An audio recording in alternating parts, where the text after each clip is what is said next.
کرتے ہیں، ہم بھی نبی سے محبت کرتے ہیں، آپ بھی نبی سے پیار کرتے ہیں، علماء کرام بھی نبی سے پیار کرتے ہیں۔ نقیب اہل سنت حضرت حافظ فیاض صاحب بھی نبی سے پیار کرتے ہیں۔ مدرسہ اقرا دینی تعلیم مرکز کے ناظم تعلیمات حافظ عبدالرشید صاحب بھی نبی سے پیار کرتے ہیں۔ شاعر اسلام مداح خیر الانام شاہد و عابد رضا صاحب وہ بھی نبی سے پیار کرتے ہیں۔ ڈاکٹر عبدالکلام صاحب وہ بھی نبی سے محبت کرتے ہیں۔ حافظ اعزاز صاحب بھی نبی سے محبت کرتے ہیں۔ قاری عرفان صاحب بھی نبی سے محبت کرتے ہیں۔ حافظ عبدالرشید صاحب بھی نبی اعظم سے محبت کرتے ہیں۔ تمام علماء کرام نبی اعظم سے محبت کرتے ہیں، لیکن اعلیٰ حضرت کی چاہت تو دیکھیے، ان کی محبت تو دیکھیے، ان کا الفت تو دیکھیے، ان کا پیار تو دیکھیے کہ سرزمین بریلی کے ٹوٹی ہوئی چٹائی پر بیٹھے ہیں، تخیل میں، تصور میں، گمان میں ڈوبے ہوئے ہیں۔ ایک ہاتھ میں قلم ہے، ایک ہاتھ میں کاپی ہے، تخیل میں ڈوب کر کہہ رہے ہیں کہ اے میرے آقا یہ احمد رضا آپ کی تعریف کرنا چاہتا ہے، اے میرے آقا یہ احمد رضا آپ کی توصیف کرنا چاہتا ہے، اے میرے آقا یہ احمد رضا آپ کو حمد و ثنا کرنا چاہتا ہے، اے میرے آقا میں آپ کو جان عالمین کہوں، مراد المستقیم کہوں، انیس الخلقین کہوں، سراج السالکین کہوں، نبی عربی کہوں، امام الامتین کہوں، امت مرحومہ کے شفیع رسول کہوں، سید کوثر آقا کہوں، اے میرے آقا میں آپ کو کیا لکھوں؟ اس لیے کہ آپ کی سیرے کے بارے میں قرآن علم شرائع کا صدر فرما رہا ہے، آپ کی انتصالی کے بارے میں قرآن خود انما انا بشر مثلکم فرما رہا ہے، آپ کے افکار کے بارے میں قرآن سبحان الذی اسری فرما رہا ہے، آپ کے کیسے مبارک کے بارے میں قرآن والضحیٰ فرما رہا ہے، آپ کے کردار کے بارے میں قرآن انک لعلی خلق عظیم فرما رہا ہے، آپ کے آنے کے رفتار کے بارے میں قرآن سبحان الذی اسری فرما رہا ہے۔ اے میرے آقا میں لکھوں تو کیا لکھوں؟ اس لیے کہ آپ کے اندر حضرت آدم کا خط بھی ہے، آپ کے اندر حضرت شیش کے انسان بھی ہے، آپ کے اندر حضرت داؤد کی زبان بھی ہے، آپ کے اندر حضرت نوح کی شجاعت بھی ہے، آپ کے اندر حضرت ایوب کا صبر بھی ہے، آپ کے اندر حضرت یوسف کی حکمت بھی ہے، آپ کے اندر حضرت یعقوب کی حکمت بھی ہے، آپ کے اندر حضرت موسیٰ کا جلال بھی ہے، آپ کے اندر حضرت یوسف کا جلال بھی ہے۔ اے میرے آقا میں لکھوں تو کیا لکھوں؟ بہت رضا پیارے رضا ہم سب کے رضا امام احمد رضا فاضل بھائی فرماتے ہیں کہ سرور کروں کے مالکو مولا کروں تجھے، سرور کروں کے مالکو مولا کروں تجھے، زیبا کروں تجھے، باغ خلیل کیا تجھے، زیبا کروں تجھے، تیرے تو اپنے تناہی سے بڑی حیران ہوں میرے شاہ، میں کیا کہوں تجھے،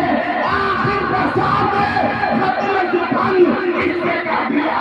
خالق کا پتہ خلق کا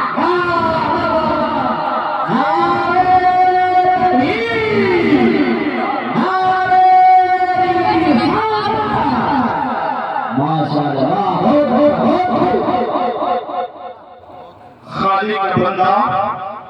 خلق کا آقا کہوں مجھے۔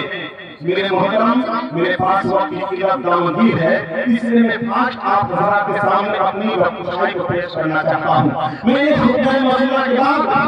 قرآن مقدس سے ایک عظیم آیت جس آیت کو پوری دنیا جانتی ہے، علماء کرام جانتے ہیں، اتنی پیاری اور متبرک آیت کہ جب تک کوئی نمازی نماز پڑھے اور سورہ فاتحہ کہ یہ آیت الحمدللہ رب العالمین نہ پڑھے اس کی نماز ہی نہیں ہو سکتی۔ لیکن میرے معزز یہ جو پیاری آیت ہے، اس آیت کو کس سورت سے نکالا گیا، کس سورت کی آیت ہے؟ تو جواب سماعت فرمائیے، یہ اس سورت کی آیت ہے جس کا نام فاتحہ ہے، یہ اس سورہ مبارکہ کی آیت ہے جس کا نام نور ہے، یہ اس سورہ مبارکہ کی آیت ہے جس کا نام شفا ہے، یہ اس سورہ مبارکہ کی آیت ہے جس کا نام قرآن ہے، یہ اس سورہ مبارکہ کی آیت ہے جس کا نام سورۃ الکنز ہے، یہ اس سورہ مبارکہ کی آیت ہے جس کا نام سب شانی ہے۔ اے مجھے کہنے کی اجازت دے دی جائے کہ اس سورۃ مبارکہ کی آیت ہے جس کا ایک نام نہیں، دو نام نہیں، 5 نام نہیں، 10 نام نہیں، بلکہ پورے مکمل 20 نام آیت میں آئے ہیں۔ اسی سے بات واضح ہو رہی ہے کہ کوئی بھی نمازی نماز پڑھے اور سورہ فاتحہ کو نہ پڑھے تو اس کی نماز نہیں ہو سکتی۔ اس لیے وحدہ لا شریک نے نماز میں سورہ فاتحہ کو پڑھنا۔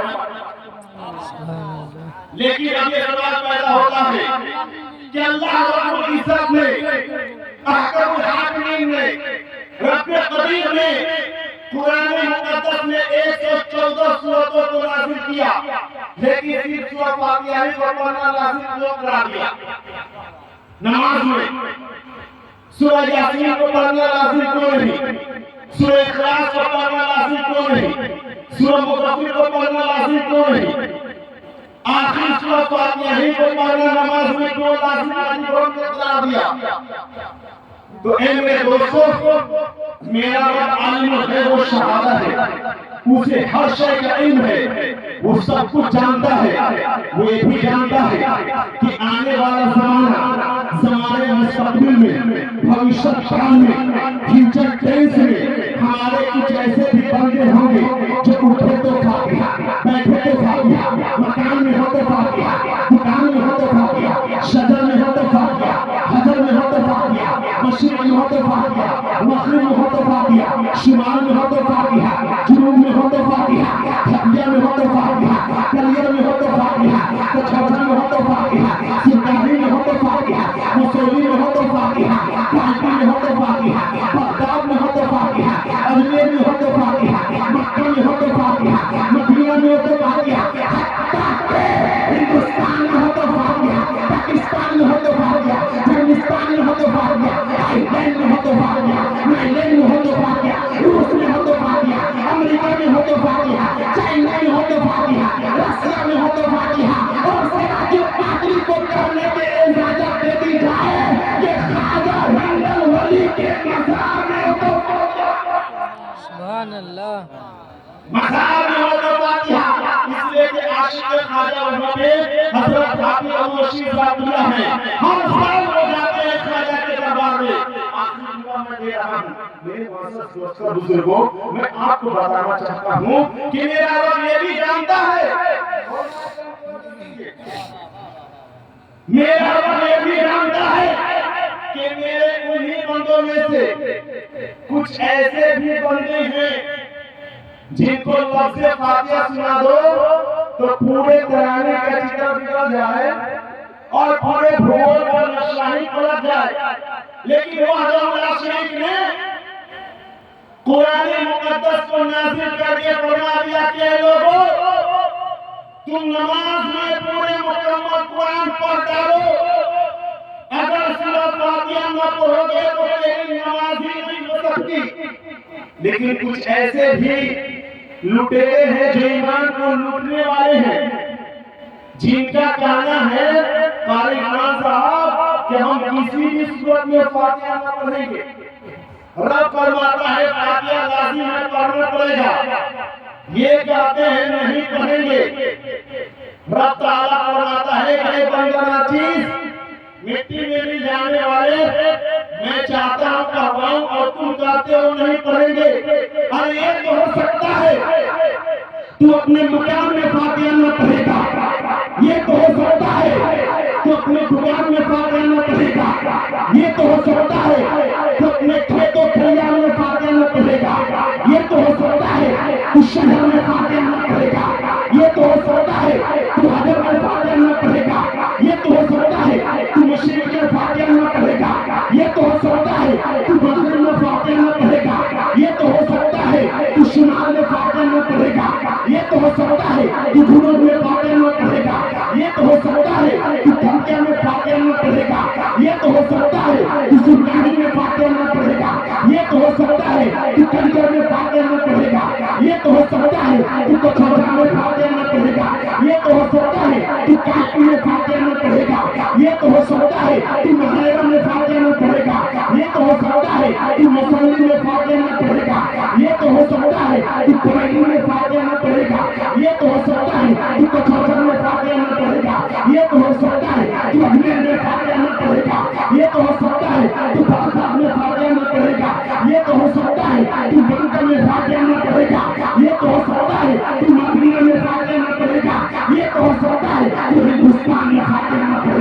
یہ تو ہو سکتا ہے کہ پاکستان میں فاتحہ نہ پڑھے گا، یہ تو ہو سکتا ہے کہ روس میں فاتحہ نہ پڑھے گا، یہ تو ہو سکتا ہے کہ چائنا میں فاتحہ نہ پڑھے گا، یہ تو ہو سکتا ہے کہ چائنا میں فاتحہ نہ پڑھے گا، یہ تو ہو سکتا ہے کہ انگلینڈ میں فاتحہ نہ پڑھے گا، یہ تو ہو سکتا ہے کہ افغانستان میں فاتحہ نہ پڑھے گا، یہ تو ہو سکتا ہے تو دنیا کے کوئی خطہ میں فاتحہ نہ پڑھے گا۔ ارے سن لے، تو اگر اپنے گھر میں فاتحہ نہ پڑھے گا تو میں تجھے میرے گھر سے اٹھواؤں گا، اپنے گھر میں لاؤں گا، بیٹھواؤں گا، وضو کرواؤں گا اور فجر میں 4 فاتحہ پڑھواؤں گا، ظہر میں 12 فاتحہ پڑھاؤں گا، عصر میں 8 فاتحہ پڑھاؤں گا، مغرب میں 7 فاتحہ پڑھاؤں گا، عشاء میں 17 فاتحہ پڑھاؤں گا۔ ارے تم نے میرے ایک ولی کامل حضرت خواجہ ہند ولی کے ان سے مبارکہ کے فاتحہ سے انکار کیا تھا تو میں تجھے روزانہ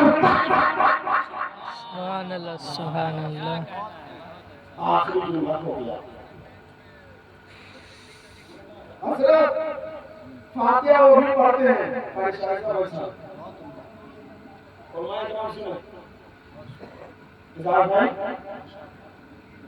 فاتحہ وہی پڑھتے ہیں،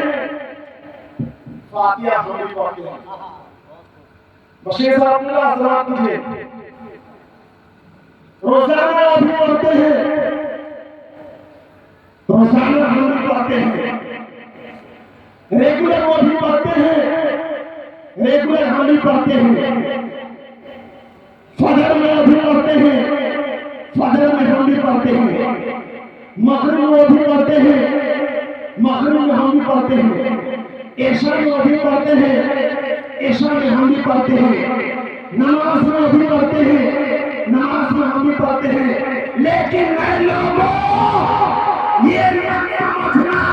کہ دونوں کا پڑھنا برابر ہے۔ ارے وہ پڑھتے ہیں مجبور ہو کر، ہم سنی مسلمان پڑھتے ہیں۔ سبحان اللہ سبحان اللہ۔ وہ پڑھتے ہیں مجبور ہو کر